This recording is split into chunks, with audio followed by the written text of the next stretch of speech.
Hey guys, welcome back. Bolt Spider here. Now, if you guys don't know about this channel, I do all sorts of content left and right. Now, I've been doing a lot of Overwatch because there's a lot of Overwatch that's been going on recently, and I've been having a lot of fun doing that type of content. But today, I'm going to be taking a break from that, as if you guys don't know, I do multiple different things on this channel, or try to. So far, there was Pokemon, there was Yu-Gi-Oh!, Overwatch, and a few other series like Ratchet and Clank, Crash Bandicoot, and all of that. I used to be a variety channel, but overall, Overwatch has taken fold, and if you don't want to watch this video, just click off of it and come back tomorrow for the next video.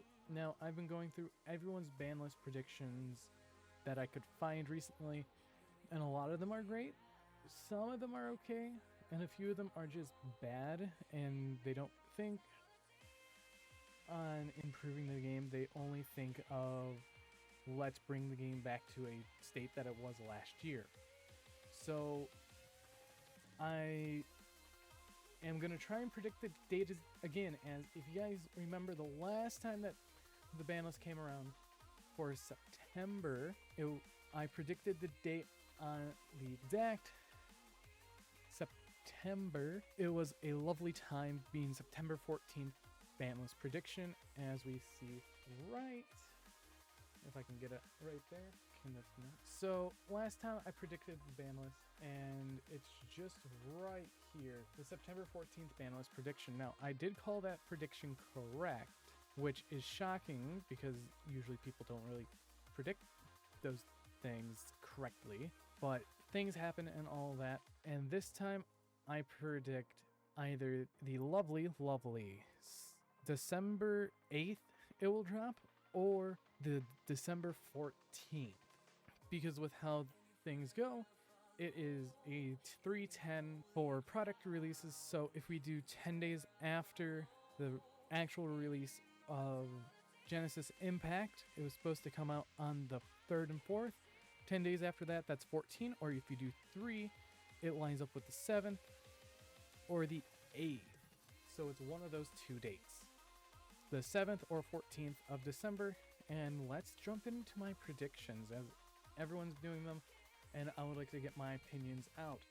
Now, a lot of these choices are the same choices as other people, so bear with it, because a lot of people know what the problem is, and also they would like to see the game change. First off is everyone's favorite Dragon Buster Destruction Sword.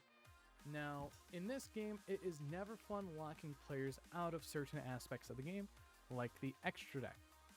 People are getting fed up with this card because it's being used in certain strategies by equipping it to a monster via Union Carrier.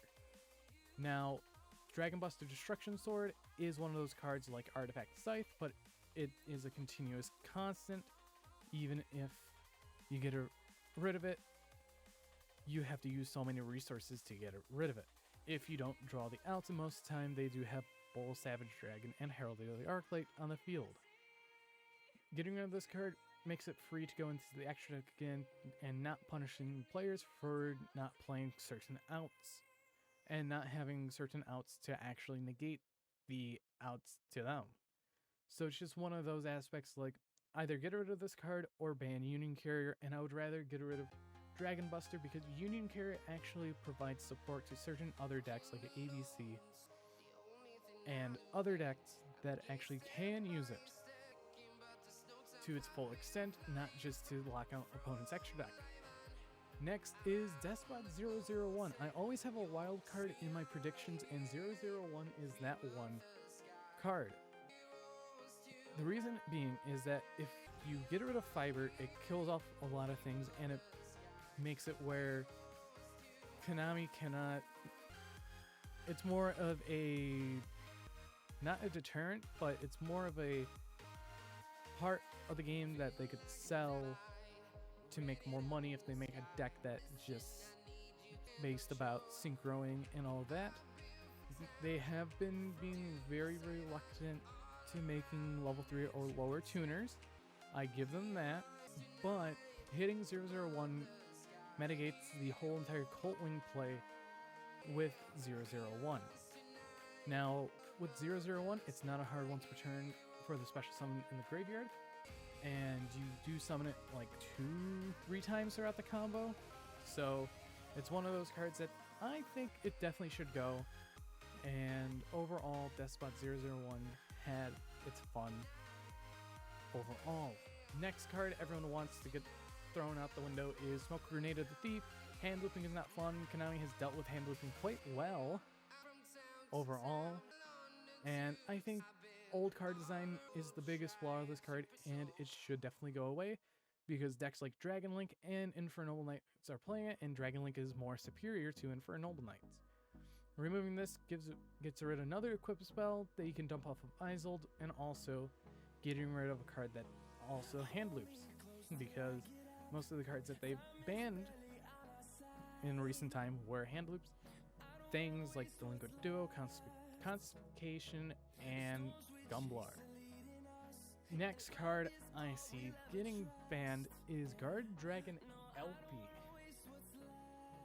Dragons have been meta for a little too long now, and I think LP's time is to go, even though we have Dragoonities around the corner along with the new Armed Dragon support. But with LP, it does limit the design of certain type of dragons in the current game and how they are going to function. Getting rid of LP makes Dragon Link skill ceiling lower, but it makes the deck more balanced as they don't have a card to summon out from the deck. It's just kind of like MX Saber Invoker being super generic, like how LP is super generic in every single dragon deck.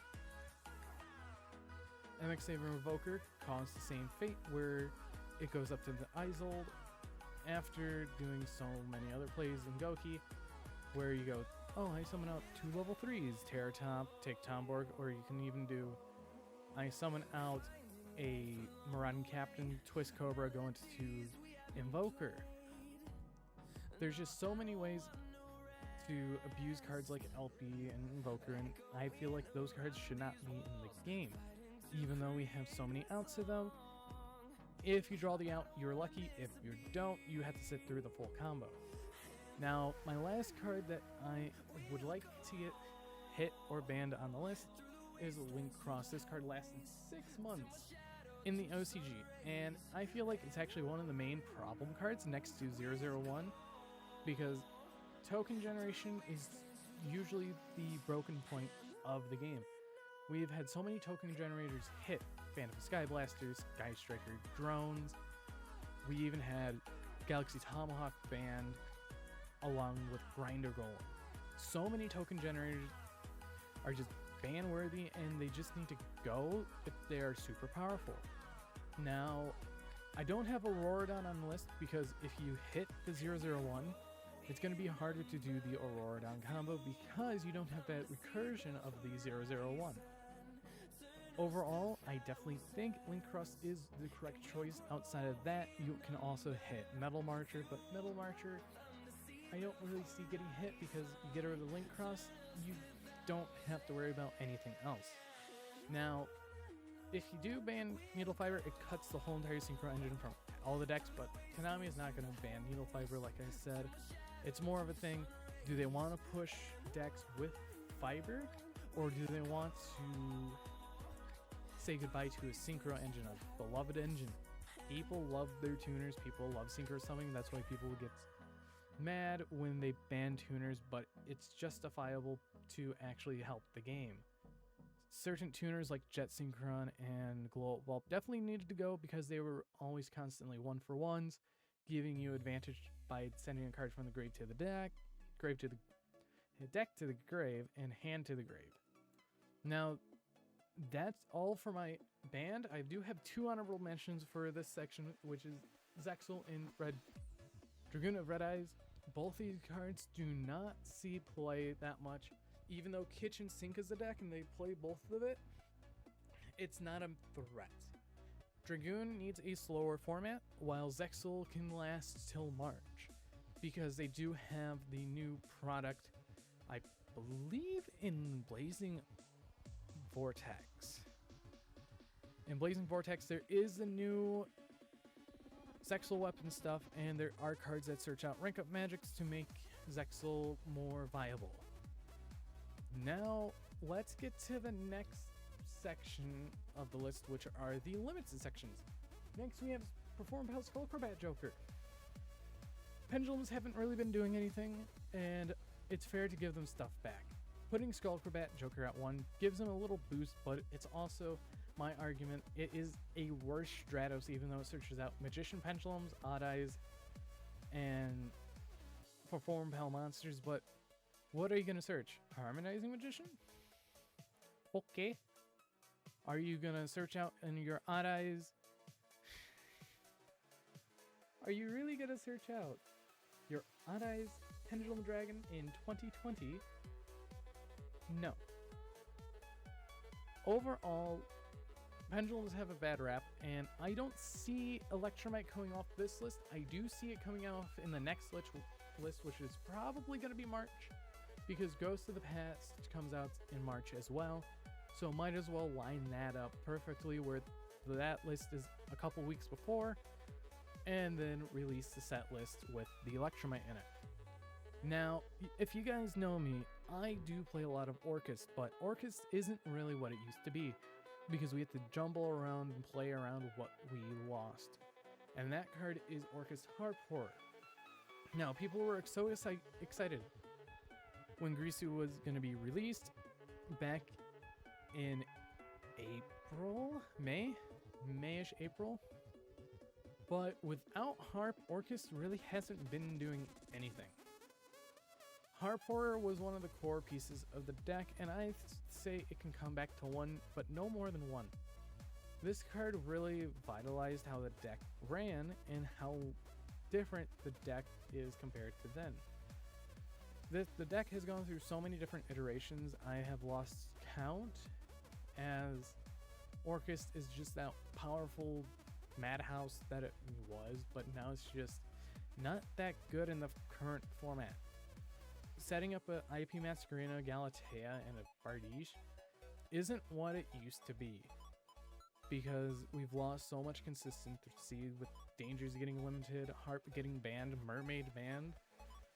I feel like peeling Harp to 1 will help the deck, and it will sell better future products. Like, I've been testing out Spriggan Orcust, and that deck has been a lot of fun. I've been testing so many different variants of Orcust, and nothing feels correct. With Harp Horror, I feel like it would give a little more power to the deck, but it won't do as much as it once did, because we have so many different outs, and we're probably going to have Crossout Designator coming soon. I don't know when, but it's definitely going to be something. In the Orcust Mirror Match, it doesn't matter, but you could just shuffle it back. Sure, you can get a dump off of a Nightmare to get it to the graveyard, but most of the time you will be using it constantly, and with how many hand traps and everything that's been evolving, people are running 2s of everything, 3s of every hand trap, and most of those are Ash Blossom, Ghost Ogre, Lancia, and even Drone Leopard, and Perm as well. And multiple hand traps stop Harp. With how the game is, I feel like Harp can come back. Overall, Harp Horror is a great pick to put back to 1. Next, we have Miscellaneous Sword. Miscellaneous Sword is one of those cards that is the powerhouse to Dino, and is the butt to the joke that Farfa did, which is Heavy Red Mist. It is one of the most powerful cards, because it is your 1-card play. You drop it, banish it for Amador and Archosaur, and go off. With Mist, it's a 3-of staple because it makes most or all your dinosaurs legit towers, and that's not fun to go against.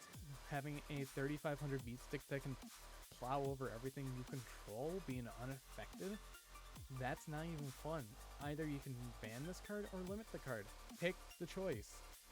But overall, dinosaurs definitely need to get a tone down, because if they hit everything but Dino's going to be tier 1, tier 0.5. And I don't want to see that day come. Next, you guys have probably been wondering why or where this card has been. True King of all calamities, Virtual World has been playing 2 of it. Put it down to 1. Keeps the deck playable with BFD, but if your deck needs True King of all Calamities, ban the card, or hit the card in some fashion, because if they can summon 2 of these, they can do so much. Overall, True King of all Calamities, I've been looking at a lot of people's ban lists, and they want the card gone. Outside of a few. Like, only one person has said limit it, one person said keep it untouched because Virtual World, but almost every other person has said ban the card because it is a oppressive floodgate. And sure, there's so many outs to it, but again, the argument, have you drawn the out? Will you draw the out? Out of the 5 cards, 6 cards during your draw phase, will you draw that out? Overall, I would say maybe, but True King of all Calamities, I say put it to 1 to put it in a better spot, but if it still becomes a problem, that is where you would have to ban the card. Next, we have our semi-limits. We have Dynamite Knight, the True Draco Fighter. I've actually seen a couple of these pop up. Putting it to 2 gives a little power back to True Draco, but if they don't do much. You have this card at 3 over in the OCG. They don't do much. Dynamite Knight to 3, I used to hate Draco, but putting it to 2, it won't do anything. And the card that everyone was questioning, Call by the Grave. Put this card back to 2. Put it to 2 to see how it is. This was one of the mistakes, even though combo decks were playing it, and it's like, oh, this is extra protection. Put it to 2, that's the balance spot. If it becomes more of an issue, put it back down to 1. Easy as that. No one plays the card now because it's better in multiples, just like Mind Control. People want Mind Control to 2, to 3, and they don't remember what Orcus Sky Striker format was with that card. It was very, very good. And overall, I say 2 is the most balanced spot in the game for a lot of cards like this. If you put it to 2, it's fine. Unless you're Mind Control, you can stay at 1. And now for my next wild card, we have Zodiac Trident to 2. A few people have already said this, but Zodiacs are getting meta, and it would be nice to see a lot of cards get peeled off. Zodiac Trident at 2, the extra deck's super tight, but they will definitely play the second one. Overall, it was either this or Barrage, and I would rather see Trident than Barrage. People have been saying, oh, you can bring Broad Bowl back. No, you can't, because it is a generic card that searches out a card that searches out a fusion spell.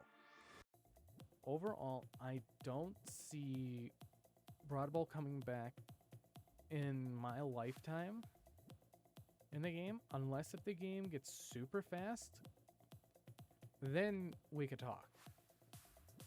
Now, Zodiac Trident is just a card that is detach, target, destroy. We have so many cards like that that just say target, destroy. And with another card on this list, it could definitely peel off, but slowly. Now we have the Unlimits, and if you think these cards are going to be a problem, you should double check everything. We have lovely Seer and Graph, Mallow Branch of the Burning Abyss. Now, Seer and Graph, they went to 2. BA hasn't done anything. If you put them to 3, the deck will be fine. It won't do anything. Only worrisome card that there is, it is actually Beatrice. Which, Beatrice can stay at 1. Even though she just got reprinted, they could put her to 2, but we will see about that. After that, we have our ABC Buster Dragon and Totally Awesome. Again, 2 cards that were prematurely hit. They were prematurely hit a year ago. Oh, no wait, 6 months ago. 7. Yeah, 7 months ago. And they haven't been doing anything. Put them back to 3 and they're fine. And my wild card for the 3 ofs is Daigusta Emerald. What deck will play this? Zodiac? Sure. With what extra deck space? You have a half Pot of Avarice, but Zodiac already has combination. You have half a Pot of Avarice. Pot of Avarice is at 3. No one's running it. Sure, this card is a Shuffle 3, Draw 1. People aren't running Pot of Avarice, which is a Shuffle 5, Draw 2. You see the problem? Pot of Avarice does nothing. Daigusto Emerald will most likely do nothing. Sure, people will play it, but it won't do a thing. There's cards on this list that won't do anything when you peel it off. That's what happened this list, because if we look at the last one, which one was it? Like, if we look at the current list, the cards that went to 3, Mockery of the Structure with an Errata did nothing. Tour Guide to 3 did nothing. Avagishki Mind August did nothing again. Pantheism and Widow Anchor has done nothing. I would even put Sky Striker Engaged to 1 because Sky Strikers aren't doing that well. Pantheism of the Monarch, Lithium got 2nd place. Still hasn't done nothing outside of that. A lot of these cards on this list, they are just sitting there and they're wasting away, like True King's Return, Macrocosmo, even Skill Drain, and Wall of Revealing Light. Those cards could come off, but how soon? We don't know. We have so many things of removal that people are going to be like, oh yeah, these cards are garbage. They don't do anything anymore. And a majority of the limited traps outside of 3 cards are continuous trap cards, being Imperial Order, Macrocosmos, Skill Drain, True King Return, and Wall of Revealing Light. All those cards, sure, Imperial Order stays at 1, cool. All the others could come back to 3, except Skill Drain, maybe Skill Drain. But overall, a lot of these cards are just sitting there, just waiting for their time to come off. When the time's right, when the meta's fast, when they can't support what they have. Things like Multi-Roll could come back to 2, and that's a scary thought, but without Engage, Sky Striker doesn't do much. Then you also have things like Draco Face-Off. That card does nothing now. I could have put that to my F3 section because it's like, it just doesn't do what it needs, what the game needs. Ignister even could go to 3. Like, so many of these cards could go to 3. Even Bardiche can go to 3 because you only need 1. That's how undecisive Konami is with a lot of these hits. But overall, that's my prediction. Recap: Destruction Sword, 001, Smoke Grenade, LP Link Cross, Joker, Harp, Nisk, the FD, Very Fun Dragon, Dynamite, Call by the Graves, Dryden, BA, Seer and Graph, Blaster Dragon, Totally Awesome, and Daigusto Emerald. But last but not least, the last honorary mention is Malicious. This card can either go to 3 or stay at 2. It's one of the only cards that fit the semi-limited section. If they put it to 3, they put it to 3. Heroes are going to be happy, but heroes aren't doing anything. But overall, tell me what you guys think. And sorry I went on a rant with the lovely prediction. Anyways, I've been Volt Spider. See you guys in the next video, and goodbye.